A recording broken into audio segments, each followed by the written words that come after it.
नमस्कार, है न्यूज देख रही हैं आप। मैं हूं आपके साथ साधना बत्रा।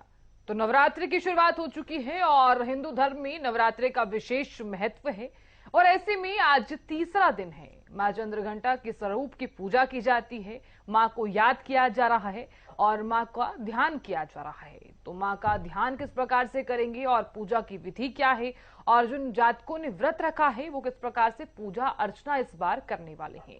तो खास मेहमान हमारे साथ जुड़ गई हैं, आचार्य नेहा श्री अग्रवाल जुड़ी हैं। बहुत स्वागत नेहा जी आपका।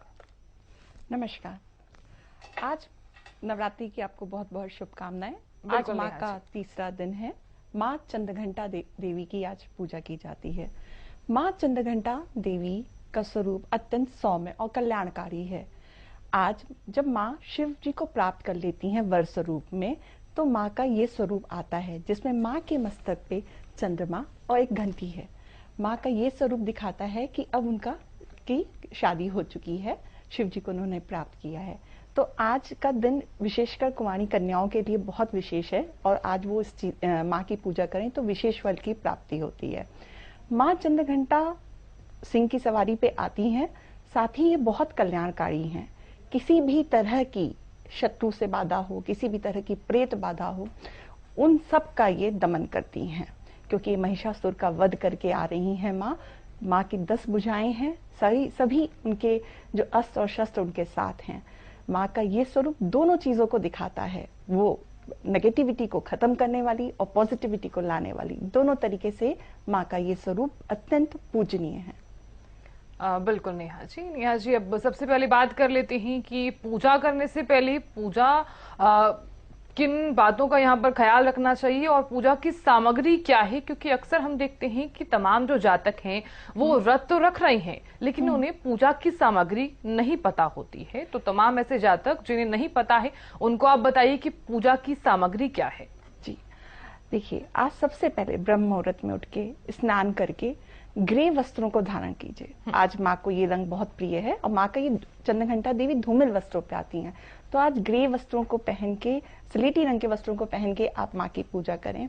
माँ की पूजा शुरू करने से पहले आप सर्वप्रथम कलश की पूजा करेंगे, गणपति जी की पूजा करेंगे और उनको रोली अक्षत फूल चढ़ा के तब माँ की पूजा के लिए हम आगे बढ़ेंगे।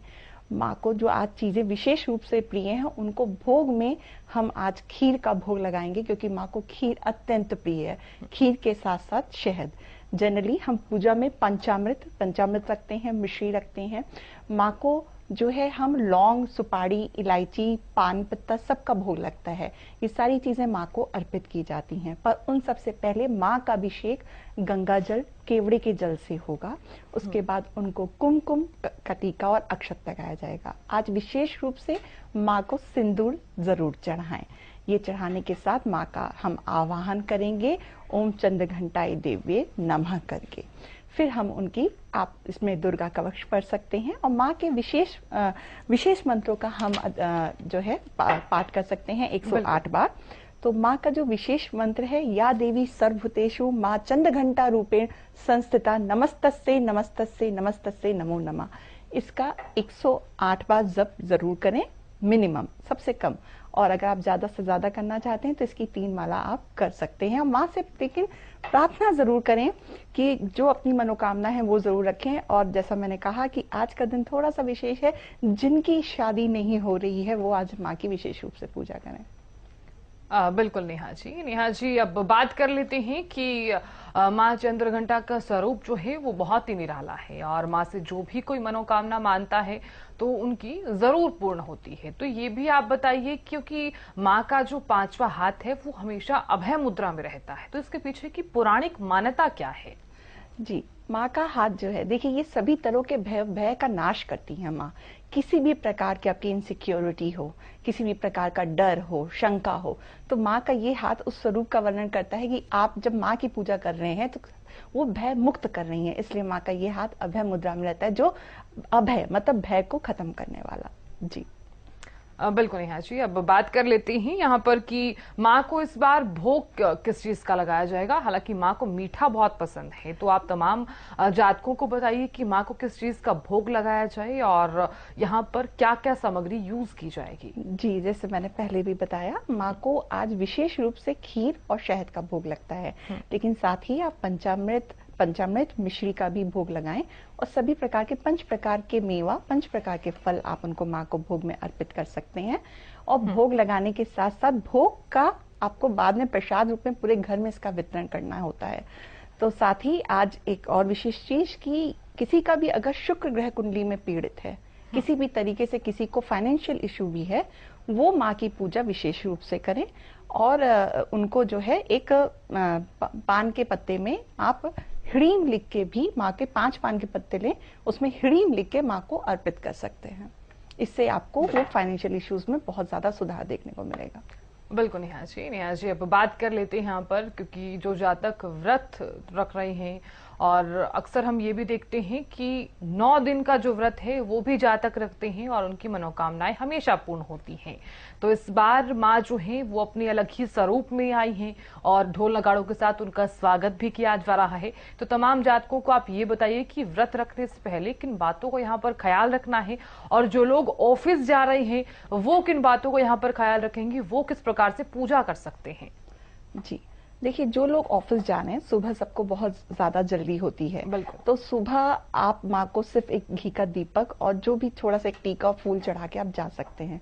ऑफिस से आने के बाद आप शाम को या रात्रि में पूजा कर सकते हैं, क्योंकि माँ की पूजा, रात्रि की पूजा तो बहुत ही विशेष होती है। तो आप गौधूली बेला में पूजा कर सकते हैं, पर आज के दिन रात 8:30 बजे के बाद का मुहूर्त भी बहुत अच्छा है। आप उस समय माँ की पूजा करें, माँ का वंदन करें, मंत्र जाप करें, उनको उस वक्त भोग लगाएं और उनकी आरती करें। तो इस तरह से हम ऑफिस जाने वाले लोग इस तरह से कर सकते हैं। व्रत जो रख रहे हैं, तो व्रत खाली हमें उपवास भोजन का ही नहीं करना है, हमें नेगेटिव विचारों का, अपनी 5 इंद्रियों पे कंट्रोल करना है और जो भोजन करना है उसमें कोशिश कीजिए कि हम फलों पे ज्यादा रहें और कूटू और सिंघाड़े के आटे का ही सामान लें और बहुत ज्यादा नहीं उसमें खाना है कि हम आज व्रत है तो हम सारी व्रत की चीजें बहुत सारी, तो थोड़ा सा त्याग कीजिए, दूध दही और फलों पे ज्यादा रहिए। तो आपकी जो ऊर्जा शक्ति है, क्योंकि माँ चंद्रघंटा देवी मणिपुर चक्र की अधिदात्री हैं, तो मणिपुर चक्र पूरे शरीर की ऊर्जा को कंट्रोल करता है। जिनको भी पेट की समस्या है, डायबिटीज है, तो उनको ये कंट्रोल करता है। तो इसलिए विशेष रूप से आज खाने पे थोड़ा सा नियंत्रण देंगे तो बहुत अच्छा होगा और आपको उस अद्भुत ऊर्जा की महसूस होगी। बिल्कुल नेहा जी, आपने बताया कि किस प्रकार से पूजा करनी चाहिए और व्रत रखने से पहले किन नियमों का यहाँ पर ध्यान रखना होगा। तो अब आप ये भी बताइए कि क्योंकि माँ को नारियल का भोग लगाया जाता है और पहले ही दिन नारियल का भोग लगाया जाता है, और ऐसा भी कहा जाता है कि जब उस नारियल का भोग लग जाता है तो प्रसाद के रूप में सभी लोगों को वो नारियल बांटा भी जाता है। अगर किसी जातक का वो नारियल जो है वो भोग नहीं लग पाता है, तो ऐसे में वो जातक क्या करे? देखिए, नारियल का भोग का बहुत ज्यादा महत्व है, क्योंकि वो श्रीफल के रूप में माँ को सबसे पहले नारियल हम चढ़ाते हैं। बट अगर नारियल नहीं भी भोग पे लग पा रहा है, तो जैसे मैंने कहा कि एक विशेष स्वरूप में कि आप उनको खीर का भोग ऐसा होता है जो माँ को हमेशा बहुत प्रिय होता है। नारियल का भोग अगर आपका पहले दिन नहीं लग पाया है तो आप उसको तीसरे दिन भी चढ़ा सकते हैं, 5वें दिन भी चढ़ा सकते हैं, अष्टमी और नवमी के दिन भी चढ़ा सकते हैं। ऐसा कुछ अगर वो भी नहीं मिल पा रहा है, आपको साबुत नारियल भी नहीं मिल पा रहा है, तो आप नारियल गरी के टुकड़े भी माँ को चढ़ा सकते हैं और गरी के से बनी हुई मिठाइयां भी माँ को भोग में लगा सकते हैं। तो माँ क्योंकि बहुत दयालु हैं, बहुत करुणामयी हैं, जो जातक जो है अपना इस तरह से उनको भोग का सामान नहीं मिल पा रहा है, बिल्कुल मन में शंका नहीं ले, क्योंकि माँ हर तरह से अपने भक्तों का हृदय देखती हैं। जी बिल्कुल नेहा जी, क्योंकि माँ तो करुणामय है ही और सभी का दिल जो है वो जरूर देखती हैं। तो यहाँ पर आप ये भी बताइए कि अखंड ज्योत का जो पौराणिक महत्व है वो क्या है, क्योंकि हमने देखा है कि पहले दिन अखंड ज्योत जलाई जाती है और उसके बाद जो तमाम जातक हैं, जो तमाम महिलाएं हैं, वो धरती पर अपना कोई वस्त्र बिछाती हैं और किस प्रकार से तमाम जो नियम हैं उनका पालन भी करती हैं। तो तमाम जातकों को ये भी बताइए कि अगर किसी व्यक्ति ने अखंड ज्योत जलाई है तो वो किन बातों को यहाँ पर ख्याल रखें और अखंड ज्योत किस प्रकार से जगाई जाती है। जी देखिए, अखंड जोत जो है जलाना बहुत शुभ होता है। जिसकी 9 दिन अखंड जोत जलती है, अपने आप ही घर के सारे दुष्ट कष्ट और जितनी नकारात्मक ऊर्जा है वो हट जाती है। बट यहाँ पर जरूरी ये है कि हमें मौली कितनी, मतलब उसकी जो बत्ती है वो कितनी बड़ी हो, क्योंकि वो 9 दिन चलनी चाहिए। और अगर आप इसमें कुछ विशेषता ये होती है कि अगर संकट बहुत ज्यादा है आपके घर में और बहुत ज्यादा दुश्मन भी हावी हो रहे हैं, तो आप लाल रंग की बत्ती का यूज कीजिए। लाल रंग की मौली की आप जला सकते हैं, और वो इतनी रखें, उसकी थिकनेस और उसकी लेंथ इतनी होनी चाहिए कि वो 9 दिन चले। दूसरा, आपका जो पात्र है, दीपक इतना बड़ा होना चाहिए कि बार बार उसमें घी डालने की जरूरत ना पड़े। तो घी उसमें डालना है, साथ में थोड़ा सा भी अगर आप कपूर डालना चाहते हैं तो डाल सकते हैं, नहीं तो घी अपने आप में सक्षम है। लेकिन ऐसे में आता है कि बहुत से लोग जो हैं वो घी नहीं जला पाते हैं, घी का उतना खर्च नहीं है उठा पाते, तो वो नीम की पत्ती का तेल भी यूज कर सकते हैं। हाँ, जिनको जो नहीं कर पा रहे हैं, जो सक्षम नहीं है, उनके लिए ये है। बाकी आपको जब वो अखंड ज्योत जला रहे हैं, तो देखिए आपने अखंड ज्योत जलाई, देवी को आपने आमंत्रित किया है, तो आपको एक नियम फॉलो करना पड़ता है। आपको ब्रह्मचर्य फॉलो करना है इसमें, और जमीन पे सोना होता है। और उससे भी अगर जो ये जातक जमीन पे नहीं सो पाते, तो एटलीस्ट जहाँ पे वो अखंड दीपक जला, उस कमरे को या उस क्षेत्र को बिल्कुल खाली ना छोड़ें। वहाँ हमेशा एक घर का एक सदस्य बना रहे, क्योंकि वो हम अपने मेहमान को हम कभी अकेला नहीं छोड़ते। इस तरह से हमें कभी घर में ताला भी नहीं लगाना है।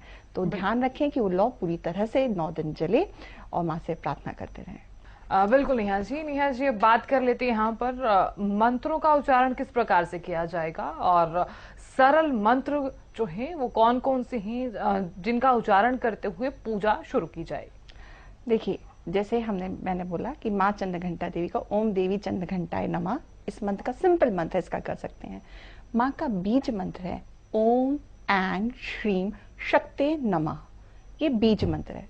जो जातक सक्षम है कर सकते हैं और जरूर करें, इसका विशेष प्रभाव देखने को मिलेगा। दूसरा, ओम सर्वमंगल मांगल्ये शिवे सर्वार्थ साधिके शरण्ये त्र्यंबके गौरी नारायणी नमस्तुते। इनमें से कुछ भी अगर आपको लगता है कि नहीं है, तो माँ का नवाण मंत्र सबसे आप 9 दिन कर सकते हैं रुद्राक्ष की माला पे।